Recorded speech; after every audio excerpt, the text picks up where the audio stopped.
오늘 하나님의 때가 되면이라는 제목으로 주신 말씀 전하겠습니다. 25절부터 바벨론을 향한 여호와 하나님의 말씀이 이어집니다. 25절에 온 세계를 멸하는 멸망의 산아 보라 라고 기록되어 있습니다. 여기서 온 세계를 멸하는 멸망의 산은 바로 바벨론을 뜻합니다.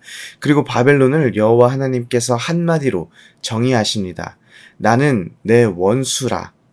하나님께서 바벨론의 원수가 된다고 말씀하십니다. 이제까지 하나님은 바벨론을 유다를 심판하는 나의 종이라고 불렀는데 이제는 하나님의 원수가 되었음을 말씀하십니다. 그래서 어떤 학자들은 바벨론을 나의 종이라고까지 말씀하셨던 하나님이 갑자기 바벨론을 나의 원수다라고 선포하는 그 이중적인 모습 때문에 오늘 본문의 부분이 정말 예레미야가 쓰는 것이 맞는가 하는 질문을 던지기도 합니다. 혹 이 문제에 너무 집중하는 나머지 하나님의 마음은 갈대와 같아서 이리저리 변한다. 우리를 향한 하나님의 생각도 하루아침에 변하는 것 아니냐라는 염려를 하실 필요가 없습니다.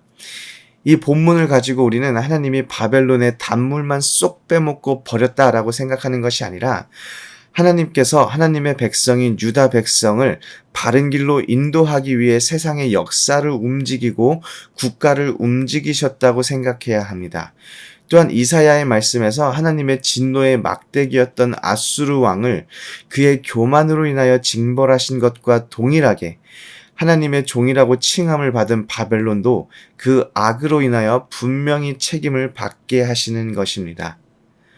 오늘 본문에서 바벨론을 향한 하나님의 계속되는 선포를 보면 25절에는 멸망의 산이라 불리우는 바벨론이 불탄 산이 될 것이라고 기록하고 있습니다. 그리고 26절에 바벨론은 영원한 황무지가 될 것입니다. 또 28절에 바벨론이 어떻게 함락될 것인지 좀 더 구체적으로 묘사합니다.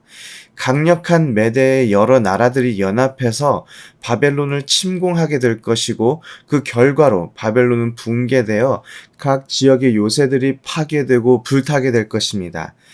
실제 역사적으로도 고대 근동에서 누구보다 강력했던 바벨론은 바벨론의 느부갓네살 왕 이후에 그렇다 할 지도력을 보여주는 왕이 없이 겨우 명맥만 유지해 나가다가 주전 539년경에 실제로 바사와 메대의 여러 왕들에 의해서 멸망을 당하게 됩니다. 30절을 보면 바벨론의 용사들은 두려워 떨며 여인처럼 무기력해졌다고 기록하고 있습니다. 31절은 바벨론의 각 성읍들이 함락되어서 전장을 달리던 보발꾼들이 이젠 방어진지가 무너졌다는 소식을 바벨론 왕에게 전달하기 위해 사방에서 달려올 것임을 생생하게 보여주고 있습니다. 우리는 모든 역사가 다 흐른 뒤에 오늘 말씀을 접하고 있지만 사실 예레미야가 바벨론의 멸망을 선포할 당시에는 바벨론이 무너진다는 것은 상상도 할 수 없는, 누구도 믿을 수 없는 이야기임이 분명했습니다. 하지만 하나님의 때가 이르게 될 때, 하나님의 시간표가 되었을 때 하나님은 그 약속하시고 계획하신 일들을 이루실 것입니다. 그래서 33절을 보면 만군의 여호와 이스라엘의 하나님께서 이와 같이 말씀하시되 딸 바벨론은 때가 이른 타작 마당과 같은지라 멀지 않아 추수의 때가 이르리라 하시도다라고 하나님께서 선포하십니다. 하나님의 때는 분명히 옵니다. 이 세상의 모든 것들은 하나님의 시간표 안에 있습니다. 창세기를 보면 우리가 모두 잘 아는 노아가 등장합니다. 노아가 했던 일이 무엇입니까? 바로 산 꼭대기에서 방주를 만드는 일을 하였습니다. 산 꼭대기에서 방주를 만드는 일부터가 상식적으로 너무나도 바보 같은 일입니다. 그런데 그 일을 무려 120년이나 했습니다. 비를 내리겠다는 하나님의 말씀을 듣고 제가 노아였다면 저도 아마 방주를 만들었을 것입니다. 아마 첫 1년 동안은 정말 열심히 만들었을 것입니다. 그리고 그 열심이 아마 3년까지는 그리 큰 문제 없이 이어졌을 것 같습니다. 그런데 4년째가 되어도 비는 오지 않습니다. 10년이 되었는데 여전히 비가 올 생각을 하지 않습니다. 비가 오는 날은 있었겠지만 산 꼭대기에서 방주를 만들고 있는 노아를 위협할 만큼 비가 오지는 않았을 것입니다. 그때마다 실망하고 내가 내 인생의 모든 것을 바쳐서 이 일을 하고 있는데 혹시 하나님이 생각을 바꾼 것은 아닌지, 하나님은 이미 계획을 바꿨는데 나를 까먹고 말해주지 않아서 혼자 쓸데없는 짓을 하고 있는 것이 아닌지 별의별 생각이 아마 다 들 것 같습니다. 아마 저는 방주 만드는 것을 포기할지도 모릅니다. 그러나 120년의 시간이 지난 후에 하나님께서 보실 때에 모든 것이 준비되었을 때에 그때에 하나님께서는 비를 내리기 시작합니다. 하나님께서 일하는 시간이 있다는 것입니다. 하나님은 약속을 잊지 않으시고 하나님의 때가 되었을 때에 하나님께서는 하나님의 일을 시작하십니다. 하나님은 분명히 잊지 않으시고 일하는데 우리가 하나님을 의심하고 하나님의 시간표까지 기다리지 못한다면, 만약 노아가 하나님께서 일하시기 시작하실 때까지 기다리지 못했다면, 그래서 방주 만드는 일을 포기했다라면 노아는 아마 다른 사람들과 함께 물속에 빠져 죽었을 것입니다. 차라리 노아가 방주를 만들지 않았다면 그냥 놀다가 죽는 것인데, 방주를 만드는 것 때문에 잘 놀지도 못하고, 그리고 방주를 만들다가 멈추었기 때문에 구원받지도 못하고 억울하게 되는 것입니다. 우리의 상황과 여건을 보면 하나님께서 일하는 것이 불가능해 보이거나 상상이 가지 않을 것 같을 때가 있습니다. 제가 군대를 전역하고 미국에 다시 들어오기 전에 잠깐 한국의 큰 교회에서 청년부에 나름대로 신분을 숨기고 아무것도 모르는 새로운 청년으로 위장해서 다녔던 적이 있습니다. 29의 늦은 나이에 군대에 입대했기 때문에 전역했을 당시는 이미 30이 넘은 상황이었습니다. 20대 청년들이 있는 곳은 나이 때문에 제가 가지 못하고 30살 이상 청년들이 모인 곳으로 갔습니다.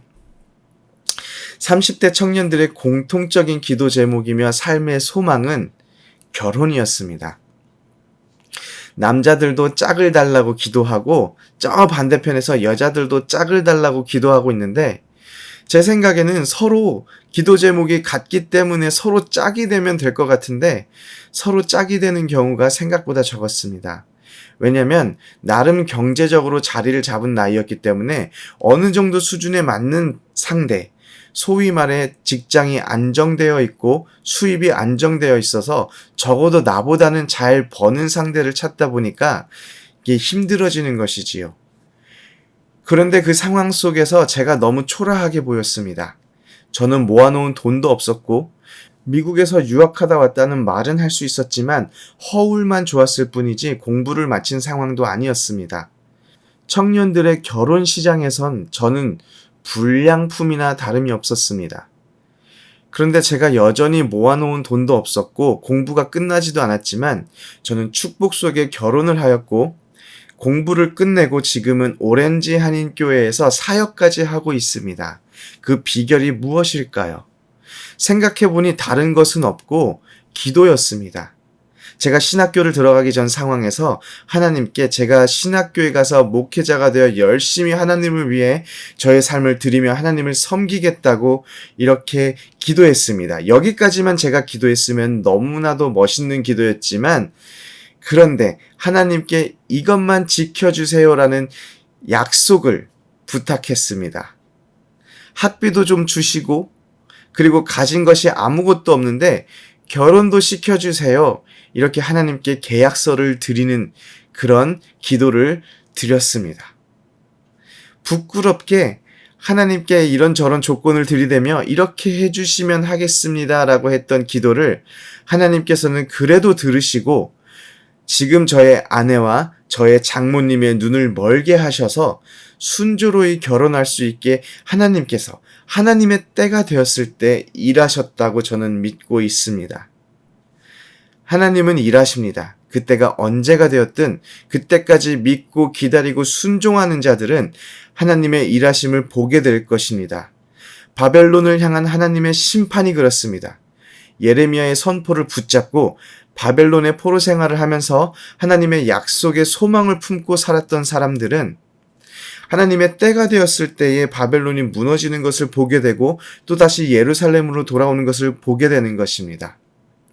우리가 하나님을 믿는다는 것은 인간적인 생각으로 내 논리로 상황이 딱딱 맞아지기 때문에 하나님을 믿는 것이 아닙니다.